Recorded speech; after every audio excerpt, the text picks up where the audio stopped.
गेल्या 10 वर्षात पार्थ मराठा वधूवर सूचक केंद्राच्या माध्यमातून 4000 मुलामुलींची लग्न जमलेली आहे आणि सकाळी 10 ते संध्याकाळी 7 वाजेपर्यंत ऑफिस समर्थनगरला छत्रपती संभाजीनगरला चालू असते।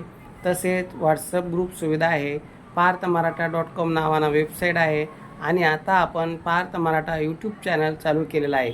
या चॅनलला सगळ्यांनी सबस्क्राईब करा, लाईक करा, शेअर करा, जेणेकरून आपल्याला नवनवीन व्हिडिओ या माध्यमातून बघायला भेटतील। आज आपण MBBS डॉक्टर मुलीच्या संदर्भात माहिती देणार आहे। हिंगोली जिल्ह्यातील मुलगी आहे, 93चा तिचा जन्म आहे, MBBS मुलगी आहे आणि अपेक्षा आहे MBBS MD मुलगा असावा। अधिक माहितीसाठी 9403 41 40 87 या नंबरवर संपर्क करा आणि हा मुलीचा फोटो आहे। मुलगी सुंदर आहे।